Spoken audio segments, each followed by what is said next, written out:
이번 시간까지는 본격적으로 중력과 역학적 시스템을 배우기에 앞서서 준비하는 단계다 이렇게 보면 되겠고, 오늘 하는 내용은 뉴턴의 운동 법칙에 대해서 얘기를 할 텐데, 이거는 시험하고는 관계가 없다 할지라도 물리에서 굉장히 의미가 깊고 중요한 부분이고요. 그래서 여러분이 나중에 문과로 진학을 하든 이과로 진학을 하든지 간에 뉴턴의 운동 법칙 정도는 어찌 보면 이제 상식이라고 할 수 있는 부분이기 때문에 여러분이 좀 기억을 해뒀으면 하는 바람입니다. 모든 게 바람대로 되진 않지만 바랍니다. 이거는 기억하기를. 자, 그럼 한번 볼까요? 이 뉴턴의 운동 법칙은 이제 운동을 다루는 법칙인데, 운동은 지난 시간에도 얘기했지만 위치를 바꾸는 게 물리에서 운동이 되겠습니다. 그래서 위치의 변화에 대한 물리량은 지난 시간에 크게 보면 세 가지 정도를 배웠습니다. 위치가 얼마나 바뀌었느냐에 대한 물리량으로 변이가 있었죠. 그리고 시간에 따라서 위치가 얼마나 빨리 바뀌느냐, 속도가 있었고, 그 속도가 또 얼마나 빨리 바뀌느냐, 가속도가 있었죠. 근데 요 세 가지 물리량 이외에도 이제 뉴턴의 운동 법칙을 알려면 하나의 물리량을 더 알아야 되는데요. 물론 질량도 알아야 돼요. 질량. 근데 질량은 여러분이 알고 있으니까 그 힘에 대해서 정의를 좀 내리고 시작하도록 하겠습니다. 이게 뉴턴의 운동 법칙에 계속 등장을 하니까 1, 2, 3 법칙에 모두 힘이 나오거든요. 그래서 힘을 정의하고 본격적으로 얘기하도록 하겠습니다. 힘을 주면요, 뭔가 변화하게 되는데요. 일단 물체의 모양이 변할 수 있습니다. 힘을 주면. 근데 이 물체의 모양이 변하는 것은 우리가 역학에서는 크게 관심이 없고요. 위치가 바뀔 수도 있는데요. 좀 더 엄밀히 얘기하면 위치, 속도, 가속도 중에 뭐가 바뀝니다. 힘을 주면. 네, 맞아요. 엄밀히 얘기하면 이제 힘을 주면 위치가 바뀔 수도 있고요. 가속도가 바뀔 수도 있습니다. 힘을 달리 주면. 근데 힘을 주면 정확히 바뀌는 대상은 뭐냐면 속도가 바뀌게 돼요. 속도를 다른 말로 이제 운동 상태라고 하기도 하고. 근데 운동 상태는 물리량은 아니니까 물리량으로 따지면은 운동 상태가 곧 속도입니다. 그래서 힘을 주면 속도가 바뀝니다. 속도가. 힘을 주면 속도가 바뀐다라는 이 표현이 어찌 보면 뉴턴의 운동 법칙을 요약한 겁니다. 힘을 주면 속도가 바뀐다. 그래서 제가 바라는 여러분의 기억하는 정도는 이 정도를 바래요. 힘을 주면 속도가 바뀐다. 이 정도는 여러분이 좀 상식으로 좀 알고 있었으면 좋겠습니다. 왜냐하면 이걸 알기까지가 아리스토텔레스 이후로 한 2000년 정도 걸렸거든요. 그만큼 이걸 생각해내기까지가 굉장히 어려웠습니다. 그건 1법칙 할 때 좀 더 자세하게 얘기하도록 할게요. 단위는 요 힘을 정확하게 정의를 내린 사람이 바로 뉴턴입니다. 뉴턴. 그래서 단위를 뉴턴이라 그러고요. 단위에는 그 과학자의 이름을 딴 경우가 많죠. 아씨는 없고요.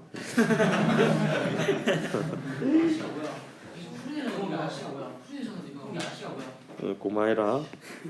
아직 여러분 요새 하는 행동의 패턴들을 보면 중학교 4학년 같아요.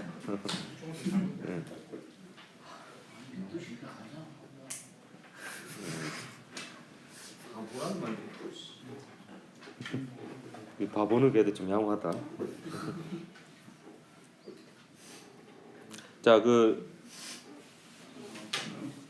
뉴턴이라 그럽니다. 뉴턴. 근대 과학의 아버지인데요. 자식은 없습니다. 결혼을 못 했어요. 성질이 되게 개파겠다고 그러죠. 나쁜 것만 얘기하고 있는 것 같은데 되게 위대한 물리학자입니다. 저도 되게 존경하고요. 제가 만약에 힘을 정의했다면 단위가 5이 되었겠죠. 뉴턴이 저보다 먼저 태어난 행운을 가졌기 때문에 힘의 단위에 자신의 이름을 붙일 수 있었습니다.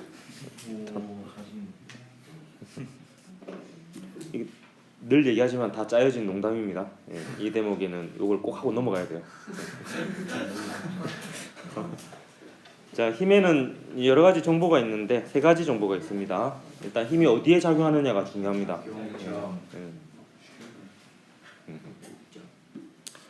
그리고 이 힘은 속도하고 비슷한 점이 있는데 이 크기와 방향이 모두 있습니다. 그래서 크기는 보통 화살표의 길이로 표현을 하고요. 방향은 화살표가 향하는 방향으로 이렇게 화살표로 힘을 주로 표시할 때가 많습니다. 그리고 힘 중에 좀 특별한 힘이 있는데요. 어떻게 알았지? 물체에 작용하는 힘을 모두 합한 힘이라는 뜻의 힘이 있는데 이걸 알자 힘이라 하기도 하고 합력이라고도 합니다. 합한 힘이죠. 더한 힘, 합력 혹은 알자 힘.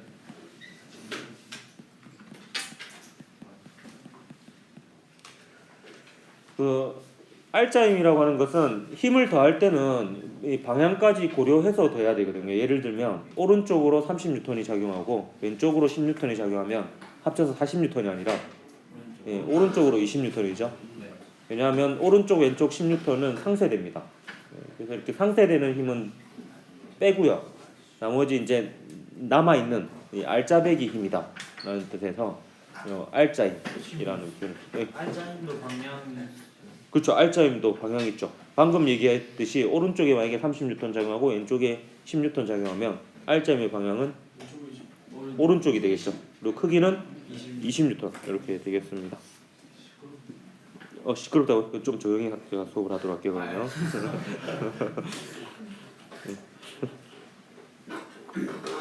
아이라고? 나는 어른인데.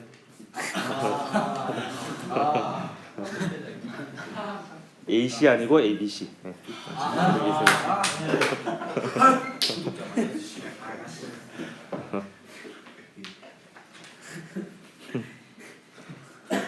앞으로 익숙해질 거예요.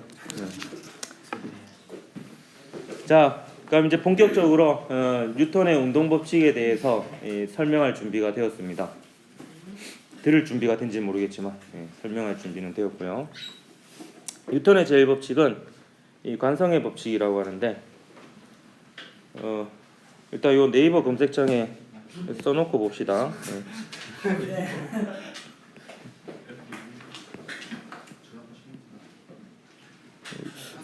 누군가 계속 얘기하고 있는 것 같은데.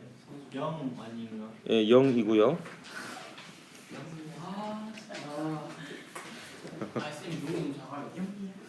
아, 0이 너무 작아? 그러면 다시 그리진 않대요. 0입니다. 0.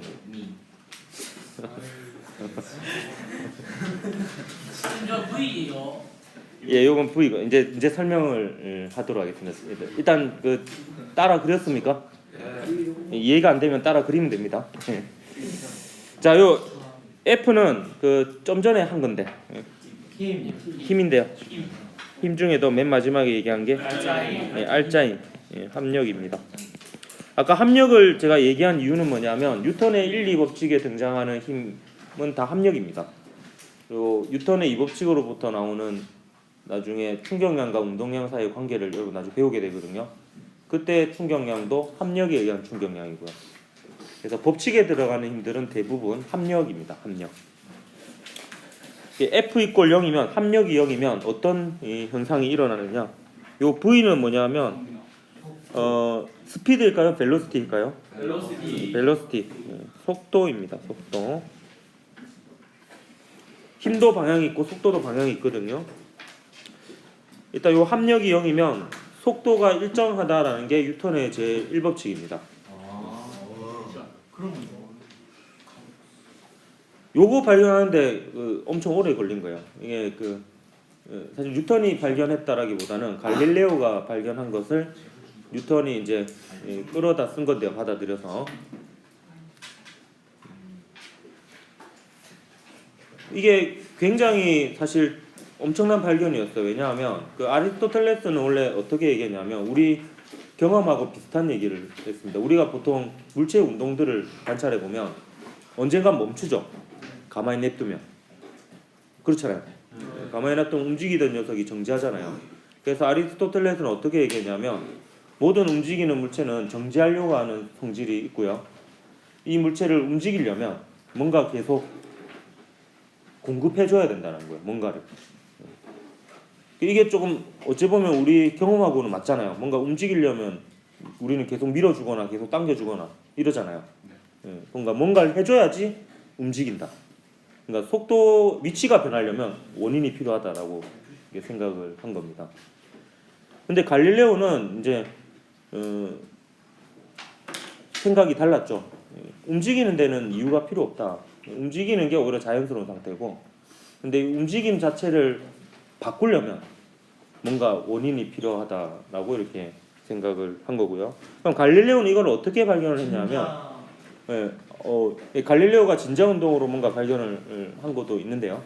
갈릴레오가 관성의 법칙을 발견한 것은 사고 실험을 통해서 발견을 합니다. 지금은 이게 관성의 법칙을 실험할 수 있습니다. 실제로 우주 공간에서 실험하면 되거든요. 그래서 마찰이 없는 이런 이상적인 상태를 만들 수가 있어요. 근데 갈릴레오가 살았던 당시에는 그렇게 실험을 실제로 할 수 있는 상황은 아니었고요. 대신에 사고 실험이라는 걸 했습니다. 어찌 보면 갈릴레오가 사고 실험을 최초로 이제 과학적으로 정말 시도를 한 사람일 수도 있어요. 그래서 갈릴레오가 했던 사고 실험은 어떤 거냐면 마찰이 없는 이런 레일을 상상을 한 거예요. 마찰이 없는 레일을 여기에 공을 가만히 놓았다라고 상상을 한 겁니다. 그럼 얘가 내려가겠죠. 내려가서 또 여기는 올라갈 거고요. 같은 높이까지 올라가겠죠. 같은 높이까지 올라갈 겁니다. 여기서 끝나는 게 아니죠. 다시 내려와서 영원히 왔다 갔다 하겠죠. 이렇게 영원히 마찰이 없다면. 마찰이 없다면. 여기서 이제 조금 더 변형을 시켜보는 거예요. 이번에 그럼 레일을 이렇게 만들면 역시 똑같은 높이까지 올라가겠지. 그래서 높이가 같아질 때까지 올라갈 거 아니에요. 계속 높이가 같아질 때까지 공이 움직일 겁니다. 그럼 만약에 이렇게 만들면 어떻게 될 것이냐라고 이제 상상을 한 거죠.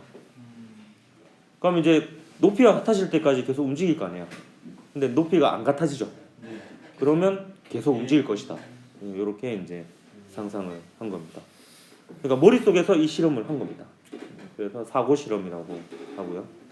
그래서 물체는 만약에 지금 우리가 일상생활 속에서는 각종 마찰이 있으니까 멈추는 거고, 그런 것이 없다면, 그러니까 아무런 원인이 없이 자연스럽게 놔두면 자신의 운동 상태, 즉 자신의 속도를 일정하게 유지한다라고 생각을 한 거고요. 이처럼 이제 물체가 자신의 속도를 유지하려고 하는 성질에다가 이제 이름을 붙이는 거죠. 그 성질을 관성이라고 이렇게 얘기를 합니다. 이때 속도가 일정하기 때문에요. 속도는 크기와 방향이 모두 있죠.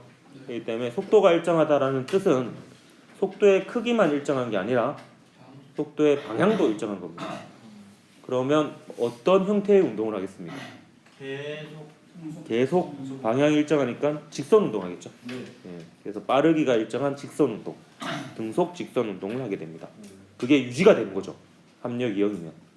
아니면 정지 상태에 있었다라고 하면 그 정지 상태가 유지되는 것도 속도가 일정한 겁니다. 0이 유지되는 거잖아요.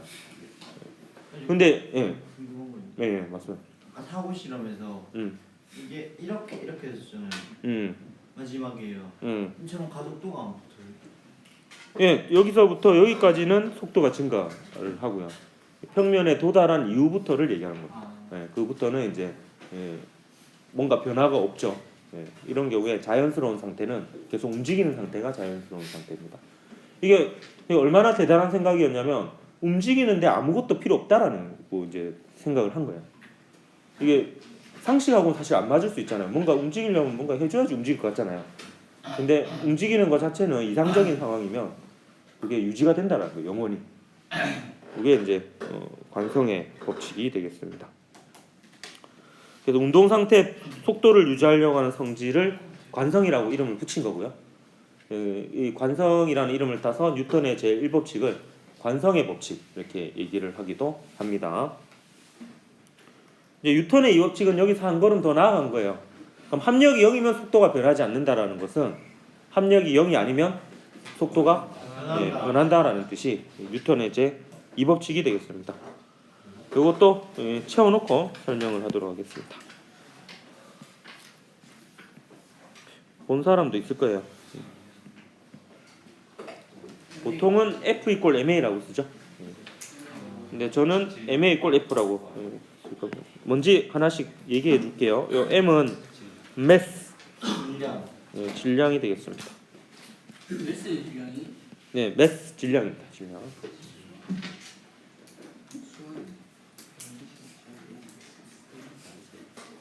네, 수학은 MATH가 요거는 MASS mass 질량. 요 A는 acceleration 가속도입니다. 저 F는 뭘까요? 훌륭합니다. 합력이라고 하는 사람 더 훌륭합니다.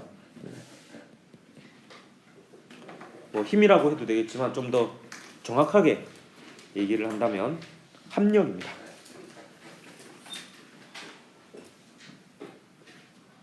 질량 곱하기 가속도는 힘과 같습니다. 합력. 참고로 뭐 이건 조금 더 깊은 얘기인데 질량은 방향이 없습니다.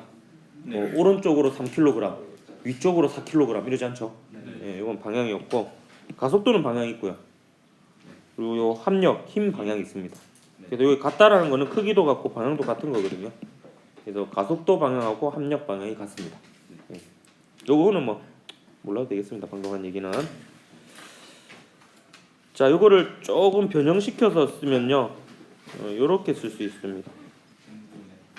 m분의 f. 요 뉴턴의 제2법칙은 실험에 의해서 증명이 되는 법칙입니다.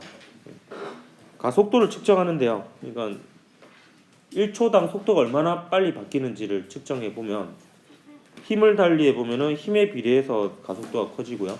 질량이 크면 클수록 가속도가 작아지고 이러거든요. 그럼 이건 어떻게 얘기할 수 있냐면 이 결과를 일단 이 가속도가 0이 아니라는 것은 속도가 변한다는 뜻입니다. 이거는 이제 결과가 되겠고요. 속도가 변한다라는 결과. 그럼 이 속도 변화의 원인이 되는 게 바로 요 합력이다라고 볼 수 있습니다. 그래서 요 힘 F는 속도 변화의 원인이다라고 볼 수 있어요.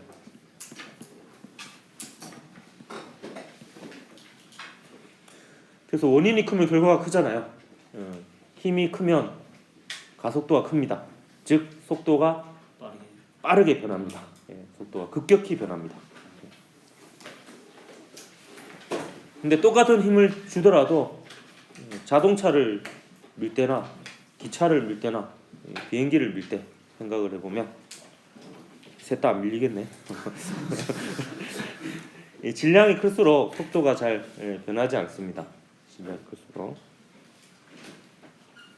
왜 그러냐면 요 질량 m이 자신의 속도를 유지하려고 하는 그 자연스러운 성질 있죠.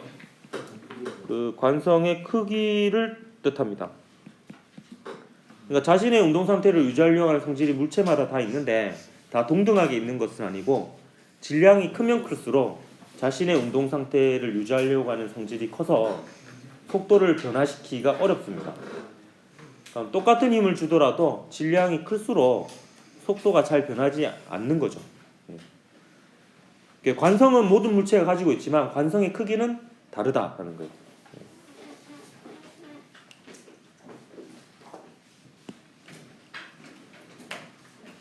선생님 그러면 어떤 물체든 간에 질량만 똑같은 관성도 같아요? 그렇죠. 질량이 같으면 관성이 같습니다. 질량이 다르면 관성이 다른 거고요. 관성의 크기를 나타내는 질량입니다. 그래서 이거를 조금 더 어렵게 얘기하면 이게 관성 질량이라고 하기도 하는데요. 중력 질량하고 좀 구분을 해서 얘기할 때도 있습니다. 중력 질량은 그 값이 크면 클수록 당기는 힘이 커지는 성질이 있는 거고요. 관성 질량은 얘가 크면 클수록 속도를 유지하려고 하는 성질이 큰 건데, 근데 신기하게도 그 두 값은 같습니다. 그래서 그냥 뭉뚱그려가지고 질량이라고 얘기하는데요. 방금 이 얘기를 정말 잘 이해를 했으면 정말 대단한 학생이에요. 사실 좀 어려운 얘기거든요. 일단 뉴턴의 이 법칙이 이렇고요. 이건 이제 실험을 통해서 증명할 수 있습니다. 질량을 일정하게 하고 힘을 달리해 보면 가속도가 힘에 비례하는 걸 알 수 있고, 힘을 똑같이 주면서 질량을 달리해서 실험을 해보면 가속도와 질량이 반비례하는 것을 알 수 있습니다. 그래서 이건 가속도를 알 수 있는 법칙이라고 해서 가속도의 법칙이라 하기도 하고요. 결국에 이 가속도를 알면 이 물체의 미래를 다 예측을 할 수 있습니다. 언제 어디에서 어떤 빠르기로 움직이는지. 그래서 물체의 운동에 대해서 다 알 수 있다라고 해서 이것을 운동 방정식 이렇게 얘기하기도 합니다. 그리고 요 시간에는 요 식이 사실 물리에서는 굉장히 중요한 식이에요. 이 식인데 요 시간에 뉴턴의 제1법칙이 들어있기도 합니다. F가 0이면요. 합력이 0이면 힘을 안 준다고 혹은 합력이 0이라고 질량이 0이 되진 않죠. 질량은 변하지 않습니다. 그러면 가속도가 0이 되죠. 가속도가 0이라는 것은 가속도는 그렇죠. 가속도가 시간분의 속도의 변화량이니까 속도의 변화가 0이라는 겁니다. 속도가 변하지 않는다는 뜻이죠. F가 0이면 가속도가 0이다. 이게 결국에 뉴턴의 제1법칙입니다. 뉴턴의 제1법칙은 뉴턴의 제2법칙에서 합력 F가 0인 경우다. 이렇게 볼 수도 있겠습니다. 포함을 시킬 수 있다라는 거죠. 이게 이제 뉴턴의 제2법칙이고요. 뉴턴의 가장 위대한 두 개의 발견 중 하나입니다. 뉴턴의 이 법칙하고 그다음에 중력 법칙. 자, 이 뉴턴의 운동 제3법칙은 힘에 대해서 조금 더 부연 설명을 하는 법칙이라고 볼 수 있는데요. 힘은 여러 곳에서 작용을 할 수 있는데 요 힘은 항상 홀로 존재하지 않고 A가 B에 힘을 작용을 하면 B도 A에 반드시 힘을 작용하게 되어 있습니다. 그래서 힘은 항상 쌍으로 존재합니다. 단독으로 존재하지 않고 항상 쌍으로 존재하고요. 그래서 이걸 좀 더 멋있게 문장으로 쓰면 힘은 인터액션이다. 상호작용이다. 이렇게 요약할 수 그럼 중력은 있습니다. 어떻게 상호작용하는 거예요? 중력이라는 것이 무게라고도 하죠. 지구가 사람을 잡아당기는 힘이거든요. 지구가 사람에게 작용하는 힘이죠. 그럼 마찬가지로 그에 대한 반작용이라고 하는데 그 짝은 사람이 지구를 잡아당기는 힘입니다. 당에 담긴 힘이 있어요. 있는데 티가 안 나는 이유는 지구가 질량이 워낙 크잖아요. 자신의 운동 상태를 유지하려는 성질이 훨씬 크기 때문에 티가 안 나는 거죠. 티가 안 나는 거고 다 짝이 있습니다. 그러니까 만약에 A가 B에 작용하는 힘이 있다라고 하면 B가 A에 작용하는 힘도 있다라는 거고요. 근데 이 둘은 또 모종의 관계가 있습니다. 일단 이름은 둘 중에 하나를 작용이라 하면 나머지 하나는 반작용이라고 하는 거고요. 그다음에 크기가 같은데 방향은 반대입니다. 그래서 뭐 수학적으로 이렇게 표시할 수 있습니다. 그럼 절대값은 같거든요. 그래서 크기는 같고 부호가 반대면 방향이 반대인 거거든요. 방향은 반대이고요. 그리고 또 하나 중요한 점은 작용점이 서로 상대방에게 있습니다. A가 B에 작용하는 힘은 B에 있고요. B가 A에 작용하는 힘은 A에 작용점이 있는 거고요. 그러면 두 힘은 작용 반작용 관계에 있다. 이렇게 얘기를 할 수 있습니다. 제가 이렇게 가만히 서 있는 이 상태를 유지하는 힘에도요. 작용 반작용인 쌍이 두 개가 있습니다. 하나는 이제 지구 아까도 얘기했듯이 지구가 나를 잡아당기는 중력이 있을 거 아니에요. 그럼 지구가 나를 잡아당기는 중력이거든요. 그럼 주어와 목적을 바꾸면 됩니다. 내가 지구를 잡아당기는 중력이 있습니다. 그게 이제 작용 반작용 관계에 있는 거고요. 그다음에 지구가 내를 잡아당기는 힘이 있다면 내가 계속 지구 쪽으로 끌려가겠죠. 근데 거기에 또 반대되는 힘으로 바닥이 나를 떠받치는 힘이 있어요. 바닥이 나를 떠받치는 힘. 이는 나에게 작용점이 있는 거죠. 거기에 대한 반작용은 내가 바닥을 누르는 힘 혹은 미는 힘이 되겠습니다. 이 중에서 나에게 작용하는 힘만 모아보면 지구와 나를 아래로 잡아당기는 중력과 바닥이 나를 위로 떠받치는 떠받치는. 수직 항력이라는 게 있습니다. 네. 그 두 힘이 합쳐서 0이 돼 버리기 때문에 내가 정지 상태로 가만히 서 있을 수가 있는 거죠. 네.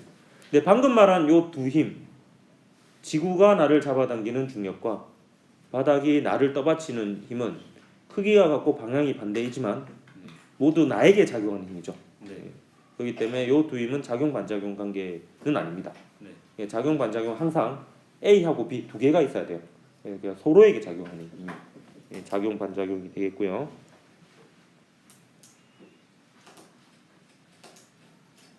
그래서 물리적으로 보았을 때는 싸움 있죠. 싸움. 여러분이 싸우는 물리적인 싸움. 전부 다 이제 쌍방과실이 되는 셈인데, 왜냐하면 A가 주먹으로 B의 얼굴을 때리면 B는 자신의 얼굴로 A의 주먹을 때리는 셈이거든요. 그리고 만약에 A가 주먹으로 B의 배를 때리면 B는 자신의 배로 A의 주먹을 때리는 거죠. 그래서 여러분 싸움을 잘할 수 있는 아주 확실한 방법은 온몸을 단단하게 단련을 시켜가지고 상대방의 주먹을 온몸으로 가격을 하면 가뿐히 이길 수가 있습니다. 나중에 근데 학생 안전부 와가지고 친구 막 이렇게 패놓고 이건 작용 반작용 관계에 있기 때문에 저랑 저 친구는 똑같이 힘을 주고받은 겁니다. 이렇게 논리적으로 얘기를 하면 학생 부장님과의 상호작용이 추가로 있을 겁니다. 그 다음에 헬리콥터 있죠. 헬리콥터. 네. 헬리콥터가 위로 이렇게 가속을 뜰 수 있는, 가속할 수 있는 원인은 프로펠러가 누구랑 상호작용을 하냐 하면 그렇죠. 공기랑 상호작용합니다. 프로펠러가 공기를 아래로 밀고요. 공기는 프로펠러를 위로 밀기 때문에 뜰 수가 있습니다. 그래서 가끔 게임에 보면 우주를 배경으로 하는 전쟁인데 프로펠러 달린 비행체가 나오면 잘못된 거예요. 왜냐하면 우주 공간은 진공이기 때문에 프로펠러로 밀 대상이 없습니다. 그래서 안 되죠. 뭐 외계 행성이면 되죠. 거기에도 공기가 있을 거니까. 근데 우주 공간은 안 됩니다. 요거와 관련해서 로켓이 그 가속될 수 있는 원인을 설명해 보라면 여러분이 오답으로 몇 가지 하는 형태가 있는데요. 로켓을 한번 그려볼까요 일단? 잘 그리죠.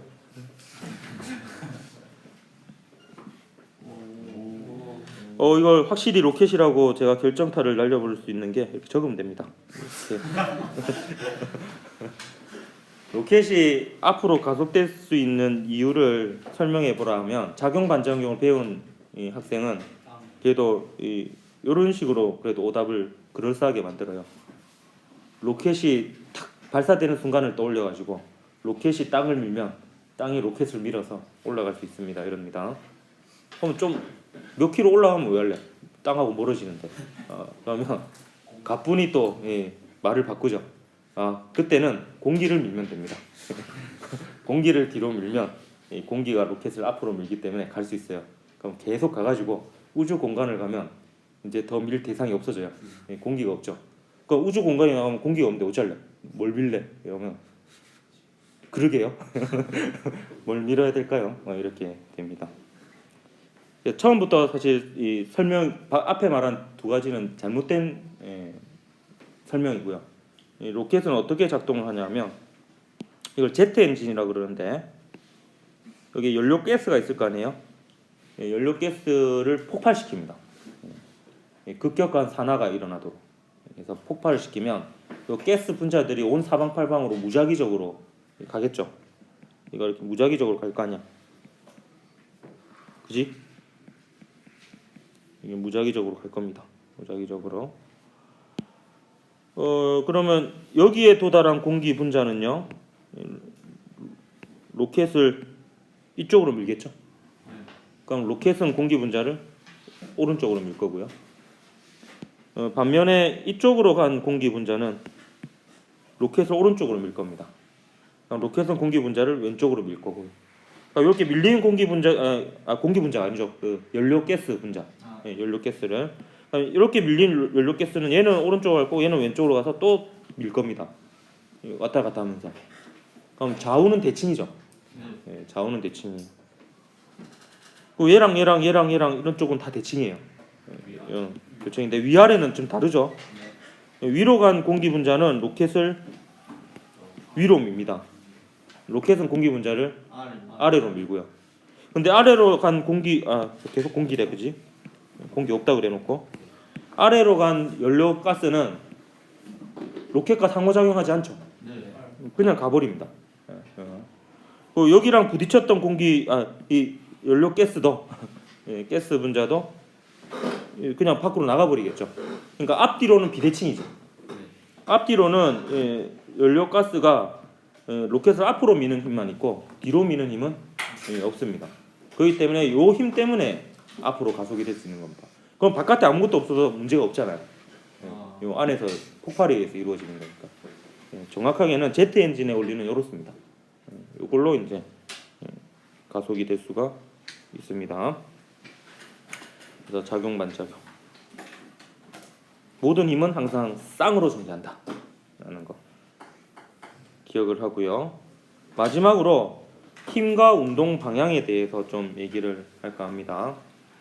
요거에 대해서 얘기하려고 하는 이유는 여러분이 또 잘못 가지고 있는 생각 중에 하나가 약간 아리스토텔레스적 사고라고 볼 수가 있는데 힘을 주면 힘을 주는 방향으로 운동을 한다 이렇게 생각하는 경향이 있어요. 왜냐면 보통 우리가 밀면 미는 방향으로 가잖아요. 근데 그러면 만약에 그 말이 맞다면 힘의 방향하고 속도의 방향은 같아야 되잖아요. 근데 항상 같지 않습니다. 다양해요. 힘과 속도의 방향이 같은 경우도 있고요. 수직인 경우도 있고요. 비스듬한 경우도 있고 이렇게 다양합니다. 그래서 운동 방향이라고 하는 것은 속도 방향이고요. 운동은 위치를 바꾸는 거니까 위치의 변이 방향이자 변이를 시간으로 나는 속도 방향이랑 같은 거고요. 요거는 개념적으로 당연히 같은 거고요. 근데 속도하고 힘의 방향은 같을 수도 있고 다를 수도 있습니다. 그건 다양하게 존재할 수 있습니다. 힘의 방향은 오히려 그 F = ma니까 F하고 A가 방향이 같습니다. 그래서 크게 세 가지로 분류를 해볼 거예요. 이 세 가지 경우 중에 하나겠죠. 힘의 방향과 운동 방향이 나란한 경우가 있을 거고요, 그죠? 힘의 방향과 운동 방향이 수직인 경우가 있을 거고, 나란하지도 않고 수직하지도 않으면 비스듬한 경우가 있을 겁니다. 힘의 방향과 운동 방향이 나란한 경우는 대표적으로 자유낙하 운동이 있는데 공을 가만히 떨어뜨리면 아래쪽으로 속도가 증가하죠. 그리고 중력은 계속 아래 방향이죠. 그래서 중력하고 속도 방향이 계속 같습니다. 그러면 속도가 크기하고 방향이 있는데 둘 중에 뭐가 바뀔까요? 속력, 크기만 바뀝니다. 방향은 안 바뀌죠. 방향은 안 바뀌죠. 그래서 힘의 방향과 운동 방향이 나란하면 속도의 크기만 변합니다. 속도의 크기만 변화. 전화가 오네.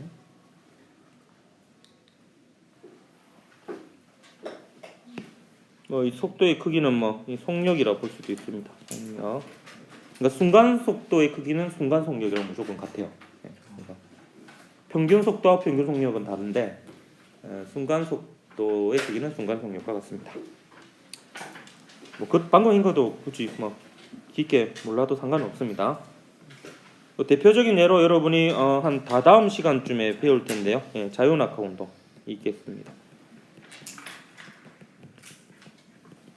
물론 가만히 놔두지 않고 위로 던져버리면 방향이 딱 한 번은 바뀝니다.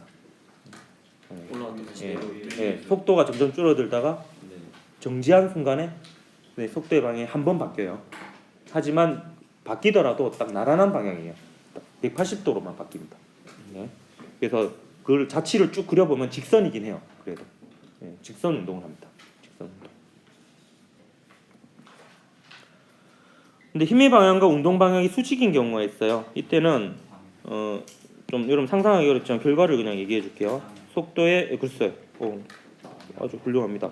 방향만 바뀌어요. 왠지 그럴 것 같습니까? 속도의 방향만 변화합니다. 딱 정확하게 이렇게 지속적으로 이루어지는 운동이 딱 한 종류가 있어요. 뭐냐면 등속 원운동이 있습니다. 여러분도 교과서에서 간단하게 언급되는 운동이 이게 있어요. 그 지구주위를 도는 인공위성의 운동과 달의 운동. 완벽한 원은 아니지만 원이라고 생각을 하고 등속 원운동. 이때는 그 힘이 중력이 되는 거고 그 속도의 방향, 운동 방향은 원의 접선 방향이 되거든요. 원의 접선 방향과 중력이 작용하는 구심 방향은 항상 수직이거든요. 이런 경우에는 빠르기는 안 변합니다. 일정한 빠르기로 움직이는데 속도의 크기는 일정한데 방향만 계속 바뀌어요. 이런 운동이 있을 수 있습니다. 그럼 나머지 비스듬하면 속도가 어차피 변하는데 그럼 뭐가 변하게? 속도가 뭐 다 변하겠죠. 이거는 속도의 크기, 방향 모두 변합니다.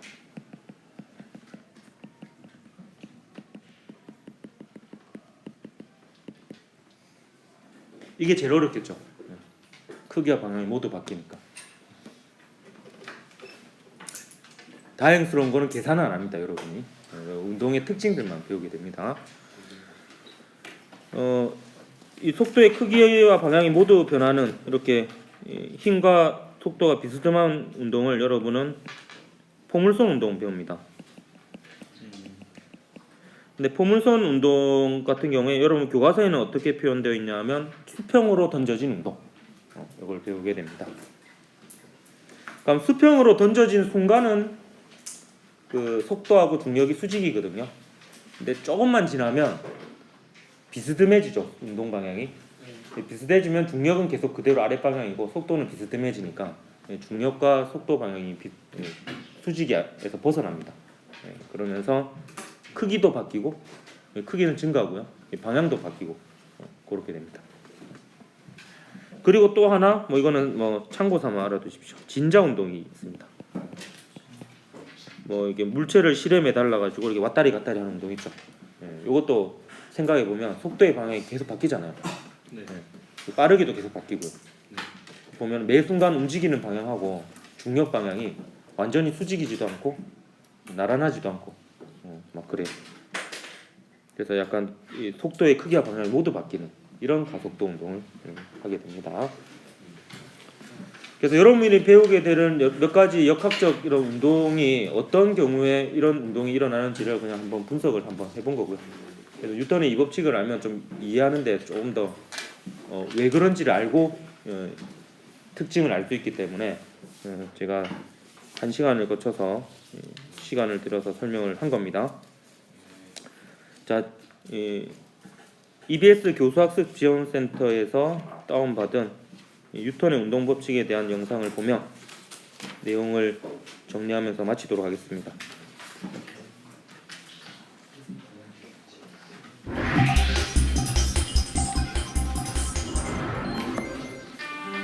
뉴턴의 운동 법칙은 물체의 운동에 관한 기본 법칙이다. 영국의 물리학자인 뉴턴은 힘으로 나타나는 운동에 대한 세 가지 법칙을 확립하였다. 먼저 갈릴레오의 관성의 원리를 받아들여 첫 번째 법칙을 만들었다. 그것은 외부에서 힘을 받지 않는 한 물체는 움직이지 않거나 속도가 변하지 않는 등속 운동을 한다는 법칙이다. 가만히 있던 물체는 외부로부터 힘을 받지 않는 한 언제까지나 가만히 있는다. 그리고 일정한 속도로 움직이던 물체는 힘을 받지 않는 한 계속 그 속도로 움직인다. 즉 관성의 법칙은 물체에 힘이 작용하지 않을 때 물체의 운동에 관한 법칙이다. 뉴턴의 두 번째 운동 법칙은 힘과 가속의 관계를 설명한다. 무거운 물체, 즉 관성이 큰 물체를 가속하려면 가벼운 물체를 가속할 때보다 더 큰 힘을 주어야 한다. 물체에 힘이 작용하면 힘의 방향으로 가속도가 생기며 가속도의 크기는 작용한 힘의 크기에 비례하고 물체의 질량에 반비례한다. 이것을 운동 제2법칙 또는 가속도의 법칙이라고 한다. 뉴턴의 세 번째 법칙은 두 물체 중 한 물체가 다른 물체에 힘을 가하면 동시에 두 물체 사이에서 작용과 반작용이 일어난다는 것이다. 두 물체 사이의 작용과 반작용은 크기가 같고 방향이 반대이며 동일 직선상에서 작용된다. 이것을 운동 제3법칙 또는 작용 반작용의 법칙이라고 한다. 얼굴과 주먹이 상호작용하고 있죠. 자, 오늘 여기까지 하고 이제 다음 시간부터 교과서 내용 본격적으로 들어가도록 하겠습니다. 수고했습니다. 수고하셨습니다.